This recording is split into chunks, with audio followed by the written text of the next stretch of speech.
Hello, you hardcores. You know who it is. How you doing, Julian? All How right, you doing, pal. buddy? All You right. all right, mate? Yeah, not bad. We're straight in then, balls deep. Apparently, he's not being treated fairly, according to Sam Jones and the guard and Eddie Hills, Krusha Ben. Well, there's a building either piece of folklore or conspiracy theory now against Conor Benn. Now, I always like to be balanced, as you know, and I always like to be fair. Now, I think what Conor Benn is saying is effectively there are other fighters who have previously failed tests, whether it's with UCAD or VADA or WADA or whoever, and Oh, they've been allowed to box. I think what he's pointing to without saying it and involving his own promoter is I think he's talking about the Dillian White Oscar Rivas fight. Effectively saying what there's a mentioning that? They weren't mentioning that last year when they were Dylan White with team matchroom, were they?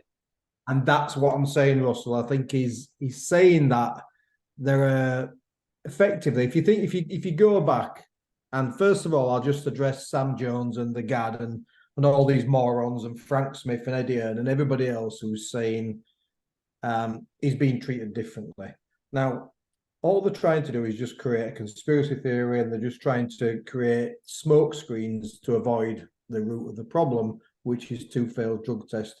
So, as you know, Russell, and as we all know, for everything there's a process. Okay, as you and I were chatting earlier, right? You commit a crime, you go to magistrates court, you go to Crown Court, depending on the severity of that crime.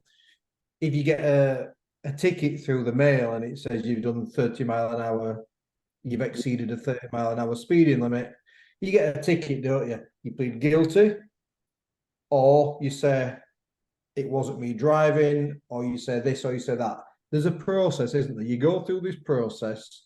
Now, what Conor Benn has not done, and all these people who are crying conspiracy theory, initially, and we still don't believe he's doing it, by the way, he's not gone through the process. So what they're actually saying is the border control are treating us differently to how they've treated other people in the past, and they're treating us differently.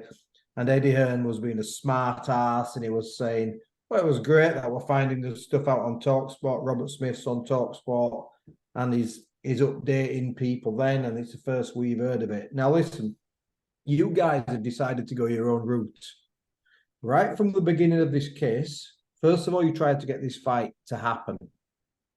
Then, when it didn't happen, Ben attended the first hearing with the border control with his lawyers, and that was to answer something else in relation, not in relation directly to the drugs failure, but something else. It was a failure or something in terms of the I forget the technical terms. I'm tired, but if basically he attended a hearing with his lawyer.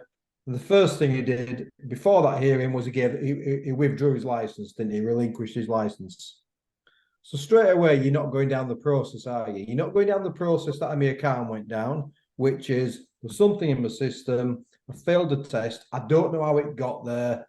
Smack on the wrist. Naughty, naughty, naughty. You get 2 years. End of his career. That's fine.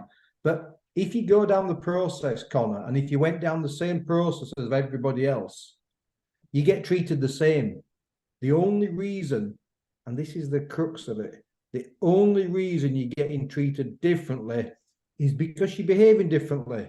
First of all, you gave up your license at the February, or whenever it was, sorry, October, a couple of weeks after the card was pulled, you gave up your license. So you didn't effectively attend the hearing, did you? You said, not a license holder now, do what you want, find me in my absence, I'm on my way. The second thing you did was you accused the board of being biased and unfair after that hearing, which you didn't attend, right? And then what you did in February, I think it was February the 27th, is you said that you're going to sue the Boxing Board of Control. You see where I'm going with this? You haven't gone down the standard process. You're going to sue them for loss of earnings. £3.5 million or so you're going to earn for the fight with Chris Eubank Jr. He says, I'm going to sue you. By the way, I don't know if he's still suing the board of control or if it was just more hot air from Conor Benn. You did a load of things, Conor, what were not standard things that people who have been accused of violating doping. You did a lot of non-standard things. So I'm going to sue the Border Control.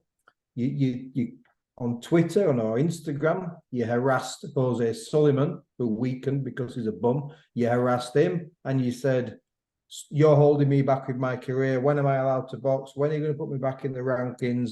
And you cried like a baby. And you went and did all these things. Like I say, you're going to sue him, you're going to sue them, you're going to sue them. You got 2 or 3 legal teams, you know, the dream teams. And you basically just put your head in the sand and go, I haven't done a thing. I've got nothing in my system. And then what did you do then? Your crowning glory is you set another precedent and you went on Piers Morgan. You went on a massive show, cried about mental health. You cried about thoughts of suicide. You cried about how everything was unfair. It didn't really go how you expected it to go. You didn't get the outcome you wanted. You looked really, really bad on that. Now, I know I'm talking 100 miles an hour or so, but you see where I'm going with this. Yeah, you go down the process. You go down the process. You follow that process. Conor, you'll be treated like everybody else. You chose not to go down that process. You chose to relinquish your license. You chose to say, I'm going to sue the very the regulators of British boxing, the people you were asking for a license, and the people you're now asking to give you a license. It was only in February he said, I'm going to sue you for $3.5 million. All you've done is kick back and kick back and kick back and kick back and kick back. And that's why you're being treated differently. That's why the likes of Robert Smith, who I don't think are angels, by the way, but that's why these guys are treating you differently, because you're behaving differently. It's really simple. So for idiots like Sam Jones, who's trying to get his tongue so far up promoters' arse, it's just, it'll be a taste what they've had for breakfast. It's that bad. Ooh, that was a low one for you, Jules. I don't care, mate, because these people do not care for boxing. They don't care for the safety of boxers. And all they're trying to do is get up people's asses. It's embarrassing. It's absolutely embarrassing. And Sam Jones has got a couple of young fighters who he represents now. He should be setting an example for those kids. He should be behaving in a certain way, but no, he just wants to get on the Matchroom shows, the Queensbury shows, and everybody now is creating this conspiracy theory. And before you know it, there'll be a change in public opinion, and Conor Benn's going to be a victim. He's been bullied. He's been bullied. He's been treated differently. You've been treated differently, Conor, because you behaved differently. But again, back to the beginning of this, the genesis of what we're chatting about, you're clearly talking about Dillian Whyte and the Oscar Rivers situation. Well, it was your promoter who was involved in that. So maybe you should ask Eddie Hearn why Dillian Whyte was treated differently and allowed to box, and why you weren't allowed to box. Maybe you should ask your own promoter, not just asking Robert Smith. Yeah, it's took a different turn on it now all of a sudden. Now it all seems to be going a bit nasty and lawyers and suing and all that now, because they've tried everything else, haven't they? Everything. And you remember, I shut my channel down. I didn't do really much of a YouTube channel, but I had one for a short while, and I shut it down and I did a video and you shared the video. We got really good views on it. And I said in that video, I think it was back in October, I called this October, November. I forget when I did it. And I said, all you're going to get now. Don't you, last year? Remember last year, I said last year, didn't I? I called all this stuff out and I says, I'm not saying I told you so. You and I were on the same page from day one on this one. But all I said in that video was, all you're going to get is a smoke screen. Because if you talk about conspiracy theories and you talk about this and you talk about that, you talk about that, you're not actually talking about the failed tests, are you? You're not talking about how it got in your system. You're not talking about the fact it's a masking agent for more deadly, explosive cocktails. You're not talking about that. You're talking about Conor Benn is a victim. So this guy who drives around in a Rolls Royce and lives a millionaire's lifestyle, who has never, ever won a belt of any merit, is a victim. Now, he doesn't look like a victim to me in that picture we can all see. He doesn't look like someone who's struggling during these tough times, he's not having to go push trolleys in an Asda car park, is he, in the rain and in the cold, while he's unable to box in the UK. He's not having to do that. and I get that's not the point, but it's just this wave now. They're trying to. I said it in the last video we did. They're trying to continually bully the licensing authorities into giving him a license. And they're going to go down the route that I'm not going to talk about on this channel, but they're going to go down a certain route. At some point, there's going to be other things said, what I'm a victim, and there might be, I'm not going to say it, mate. There's reasons I can't say it, but they're going to go down a route at some point, and we all know what that route is. Victim. That mental health job will be pulled out. It's going to go down all of those type of things. And it's like, why? I've said this 1,000 times, you've been treated differently because you're reacting differently, because you've never sat down, and never mind this Frank Smith and Eddie saying, we've done everything we've been asked to do. Everything we've been asked to do. We want to sit down with the board. No. You've sat down with the board and UCAD and the independent UK anti-doping agency. You've sat down with them and argued jurisdiction. That's what you've done. You have not sat down and explained how clomiphene came to be in your system. You've theorized about it. You've had your lawyers who have not gone into too much detail theorizing, saying, we looked at his system, we looked at his biology. There's certain things that his body clings onto, and if he had some rogue eggs, it would have shown this. And we've got the amounts of clomiphene in his system are consistent with food tracers and not from performance-enhancing drugs, etc., etc.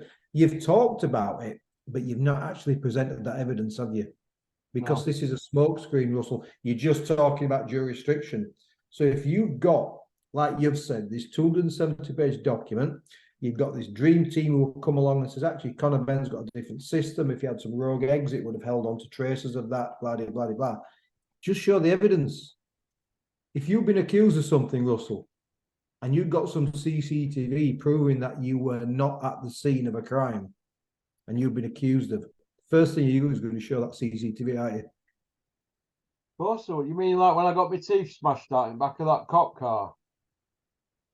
Yeah, I couldn't wait to pull that video out in court. Yeah, exactly. And all they need to do is do that, because if you remember the GAD, everybody loves the GAD. If you remember the GAD, he was sort of saying, I can't go into detail, remember, but I've spoke to the doctor. I spoke to the not Dr. Husband, by the way, because he's disappeared, but I've spoke to the doctor who's with this new dream team, this medical team, and they've got some pretty compelling evidence, that Conor's. Well, what evidence have they got? Because an hour later, somebody asks a question, same question, or do they just put these videos out at different times? But the same question were asked on the same day. He had the same outfit on, and he said, "Oh, I can't go down that. We can't go down that route." So what is it? Can you not go down it, or they've got something but they don't want to tell us? What is this secret? It's called planting seeds. It's just called planting seeds. We've got some compelling evidence. Sean Gareth Davis, but I can't say too much about it. So we've got some compelling evidence that shows that how his body's held onto clomiphene and blah, blah, blah, and how it worked from dodgy eggs. And even though I won't tell you anybody where we got the eggs from. Is it the same sort of carry on as Eddie's amateur career? I think that's what it is. So they're bringing in people who are saying, I remember boxing on a skills bout, even though I'm like 6 years older than you. I was 16, you were 11, because I'm sure I saw that interview. It was all bullshit, wasn't it? Right, that interview, right? Let's talk about that just for 1 minute, because look, your boxing, I know my boxing. Twice I was an ABA coach, so I know a little bit about amateur boxing. So when you're an amateur boxer, you got to box someone who's effectively in the same school term year as you. From September all the way to June. Oh. Your birthdays have got to fall within that year. All right. So when Eddie Hearn did this, when Coogan found the guy who said he boxed Eddie, and they had a bit of a tear up, the guy let slip. He said something along the lines of, because you were so big, I was 5 years older than you, Eddie, and because you were so big, there were no kids your own age, so we ended up having a bout.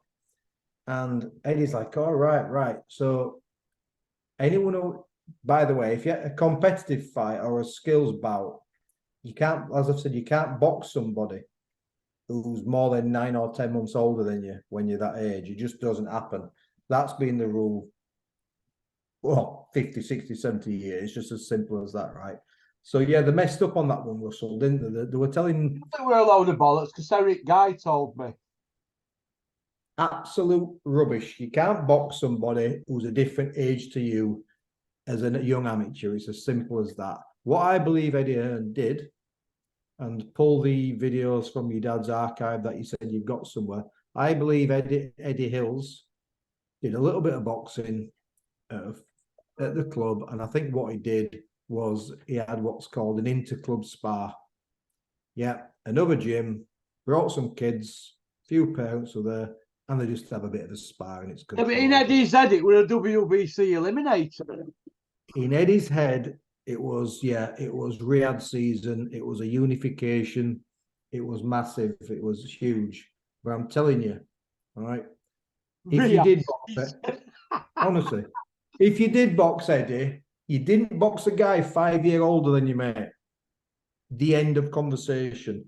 And if you did box, which you keep telling people you were absolutely terrible, but yet you had three, you won all three and stopped two.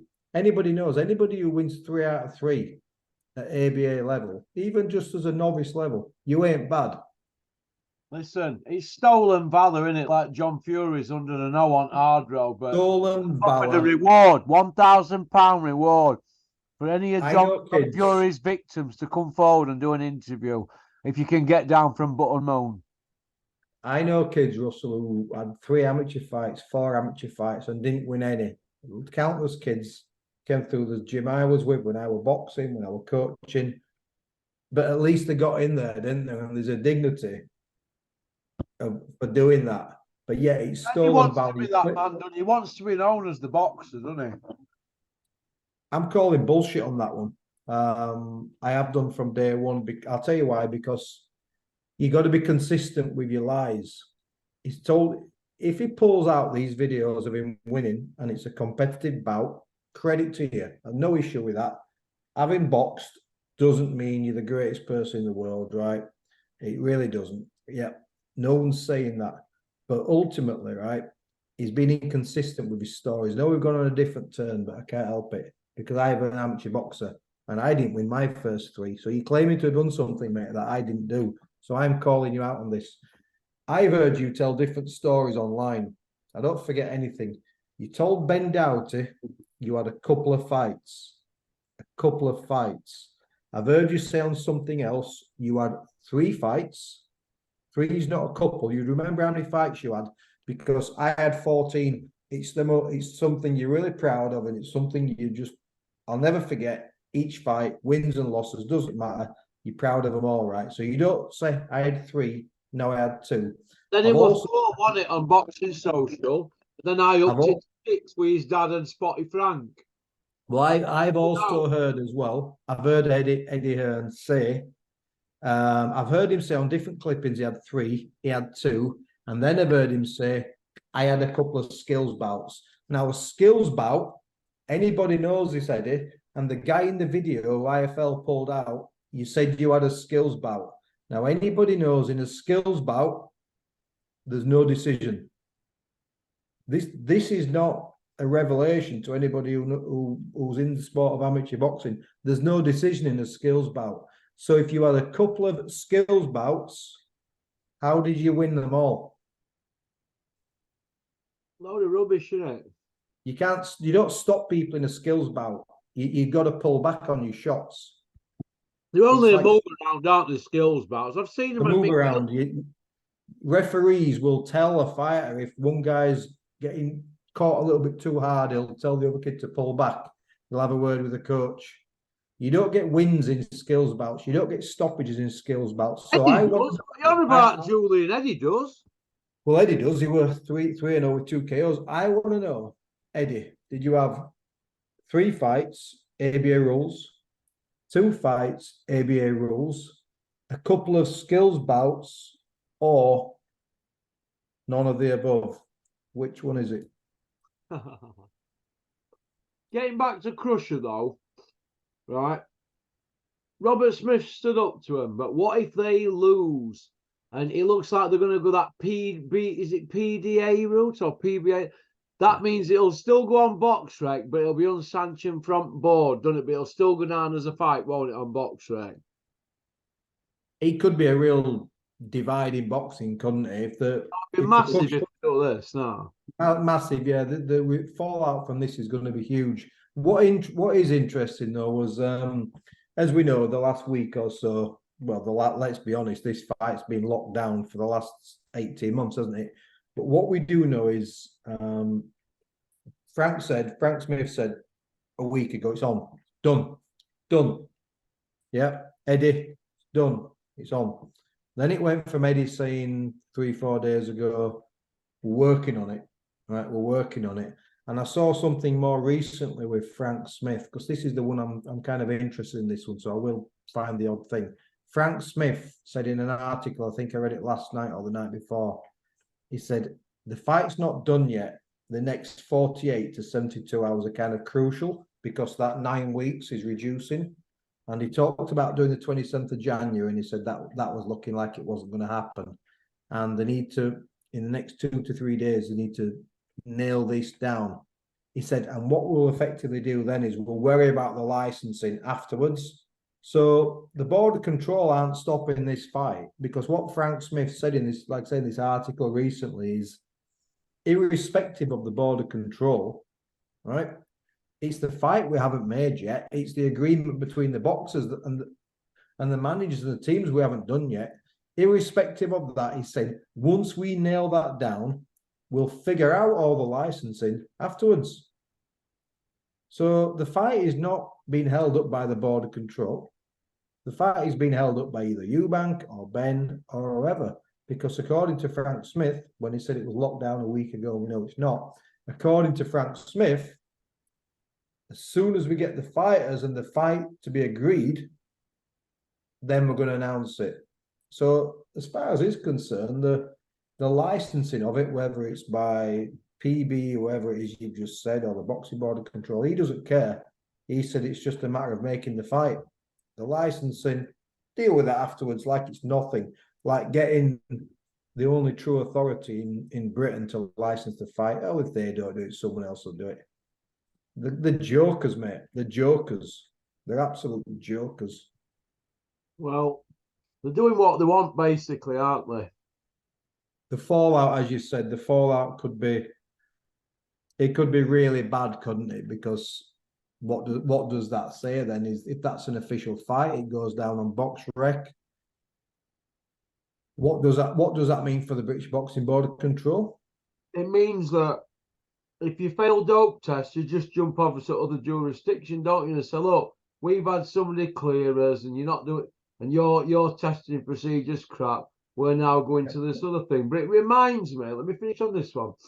It reminds me of how for years they were trying to pressure the World Professional Snooker and Billiards Association, right? And eventually they ground them down. He had all the players signed and they were tied in knots. They couldn't do no. So he took over, didn't he? They call it World Snooker. Yeah. He did the same with the darts. You remember the darts, don't you? They set up a rival commission. Now the other one, nobody cares about that one, do they? And they're doing the same with the boxing. It's happening in front of our eyes, so get ready. It is. It's what they'll do is they'll cause a hell of a lot of damage to boxing, to the future of boxing in this country. You've got these guys who are going over to Saudi for the big fights, for the big money. You've got these other guys who are going to get licensed not by the British Boxing Board of Control. They're going to get whoever to license this fight between a drugs cheat and Chris Eubank Jr. They're going to do that, and what's going to happen is they're going to make the money. Everyone's going to make the money. That Rolls Royce that Krusha sat on will be an upgraded Rolls Royce in 2 years, 3 years, 4 years, 5 years. So he's going to make a ton of money. Frank Smith, Eddie Hearn are going to make even more money, right? The Saudi's going to keep all the big money. The Furies are going to make the money. Frank Warren's going to make the money. All the promoters involved are all going to make the money.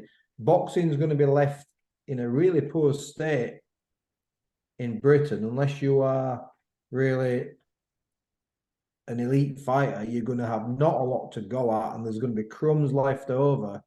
But they won't care because they've got rich. They'll move on. They'll all be sunning themselves on a beach somewhere 10 years from now. Boxing will be in a state.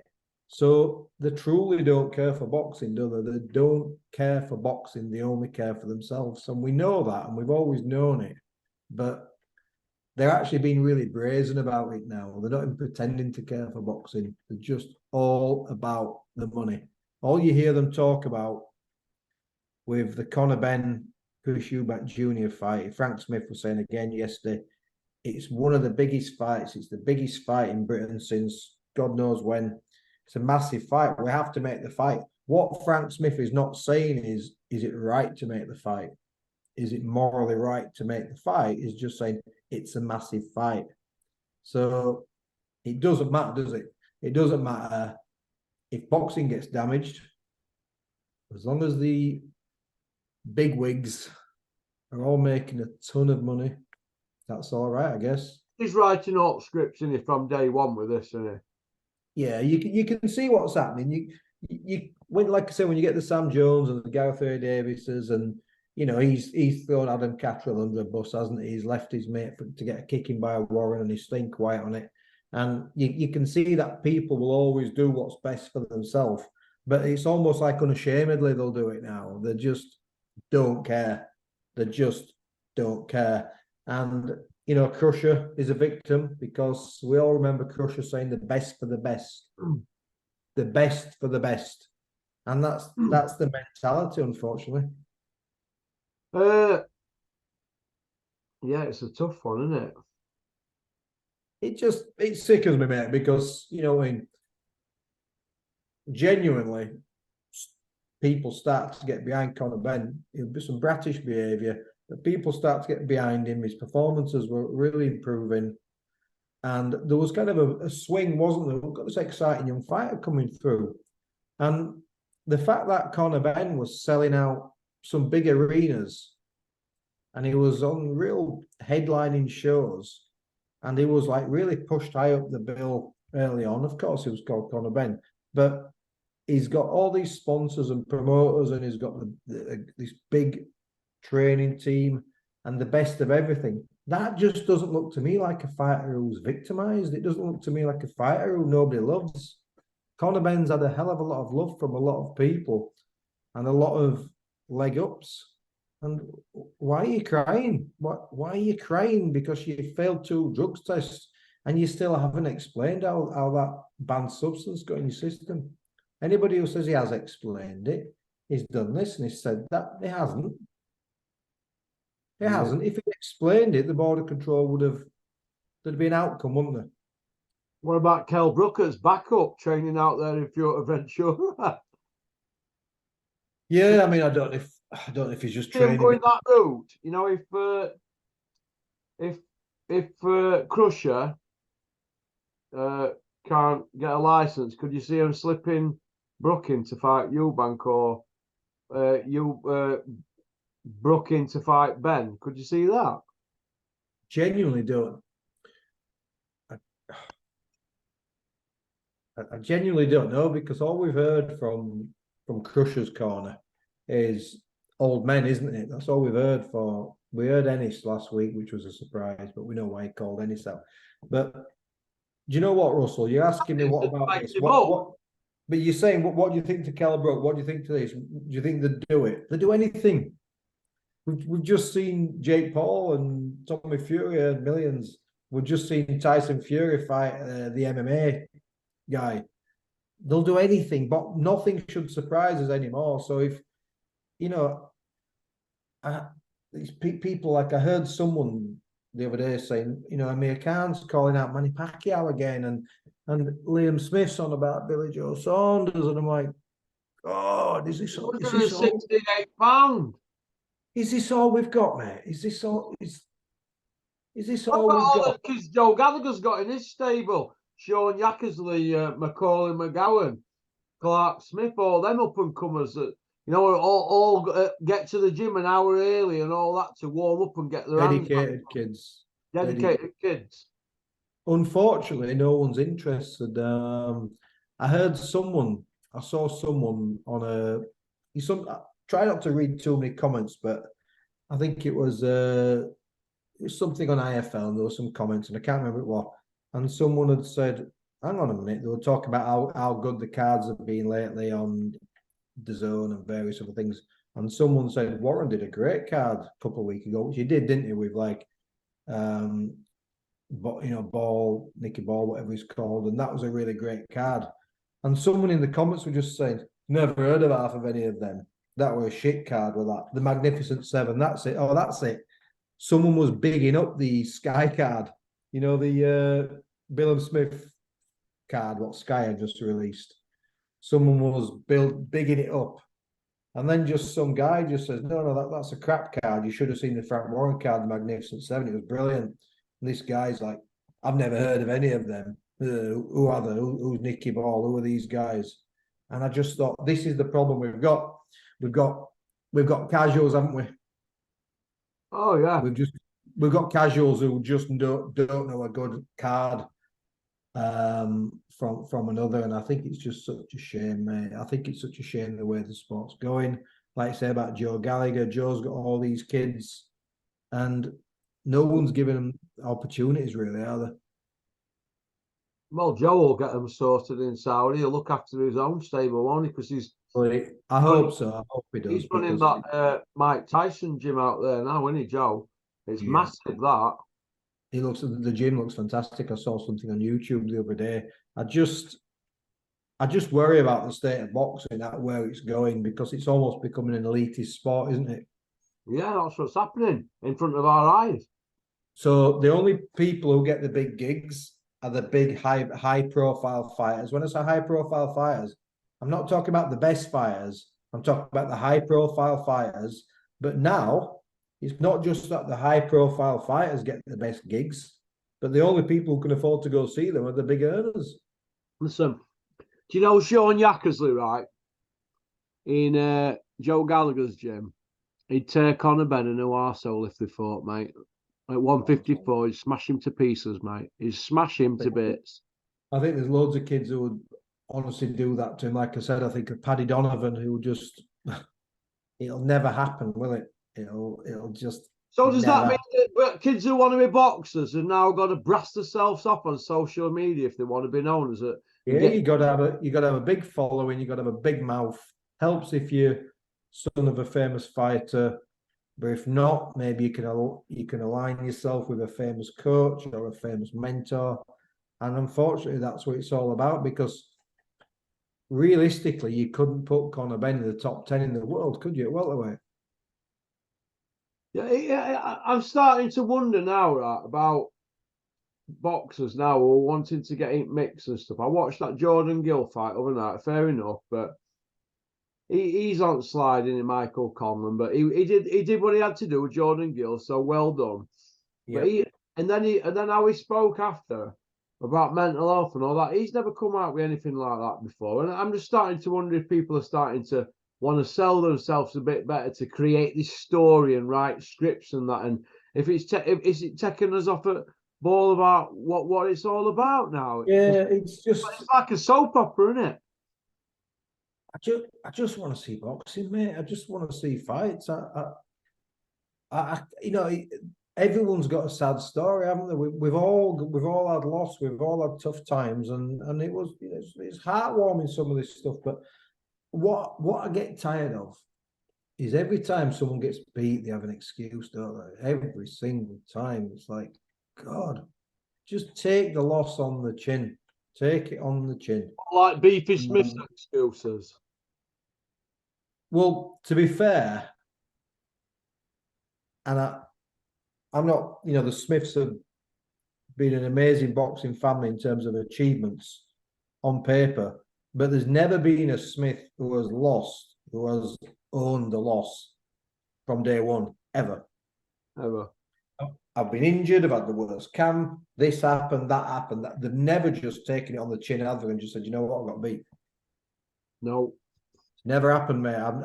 It's been a theme for the last 10 years. It's just been, oh my God, it's boring now. Boring. What, Paul Smith explaining why he lost to Andre Ward? Apparently, yeah, he forgot to shut the fridge door, didn't He just didn't feel right out there, apparently. he? In Just spite of being against no, an elite fighter. Yeah. it wasn't him in the ring. It wasn't me in the ring. That wasn't me. Who were it then? Cyril Smith. Who was in the ring against James DeGale then? And who was in the ring against George Rhodes. Jones? Zuga. Abraham twice. He's had 6 chances, Paul Smith.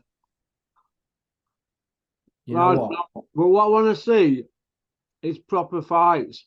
And we want to see Krusha put to kip, don't we, Krusha? I want to see you knocked out, Krush, because that's what you deserve. Oh. Knocking out. If Conor Benn really has done no wrongdoing whatsoever, and he can prove that beyond any shadow of a doubt, we'll applaud you. We'll applaud you. But we all know it's not true, don't we? We all know it's not true, which is why you've got this campaign now. You've got just a small growing number of, I call them public figures in boxing, because Sam Jones, I don't know, Sam Jones now, and I know we're winding to the end of this now, but Sam Jones is such an expert in boxing now. He's telling you who's a great coach for a specific boxer. He'd be really good with him. He'll be great for Anthony Joshua with that coach. And what do you know about coaching? Nothing at all. Shut up. It's like, this is what we're getting now, isn't it? But sound like I'm going in on Sam Jones, but they're just, he's a bit cringe. Sam Jones, who said Derek James were a perfect fit, and Derek James won both fights with Joshua, won by a knockout, so undefeated. And now Ben Davidson's a better fit, and they haven't had a fight yet. Yeah, it's people always have an opinion, don't they? And who would be the best coach for this fight and for that fighter, and don't know the first thing about coaching. It's like, or boxing. It's like, where's his knowledge come from? Ask him about the business side of things. Fine. Ask him about advertising. Ask him about multimedia. Ask him about online. I'm sure he gets all that stuff. Ask him about the algorithms. Why now are all these social media people asking guys who I don't think know much about the actual technical art of boxing? Why are they becoming authorities on boxing? Because they're being given the platforms to speak, aren't they? If you want to know, but if you want to break a fight down, ask Jimmy Tibbs. Speak to him about it. Don't speak to Sam Jones. Don't speak to Eddie Hearn breaking fights down. Speak to coaches. Speak to boxers. Speak to people who understand that aspect of boxing. You stick to what you're doing and get your fighters big fights and big paydays and build the careers and get them the right fights at the right time. You stick to that and don't talk about the rest of the stuff. Don't talk about who would be a great coach for Anthony Joshua, because you ain't got a bloody clue. I know. Anyway.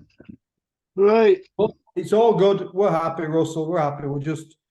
We just don't like this conspiracy theory, this narrative that we can see coming now, can't we? See, it's been coming 18 months. Problem, innit? You can read them like books. It's not great, is it? Right, buddy. Hey, you take care, pal. Catch you later soon, mate. Bye, buddy. Right. Well, that was Julian. Women love him, men want to be him. That'll go down well with his other half, only joking. That's about it. Thanks for liking and subscribing, leaving a comment. I'm now going to watch a film. I've got a packet of Polo Mints here, a can of Fanta, and a DVD called Rough Cut 1980. Burt Reynolds, Leslie Ann Down. I'm going to watch that. About a diamond thief in England. Okie dokie. A lot of people don't know this, but Burt Reynolds' first wife was from England, and they lived in out near Uxbridge somewhere. I was about that one, near where this film was filmed.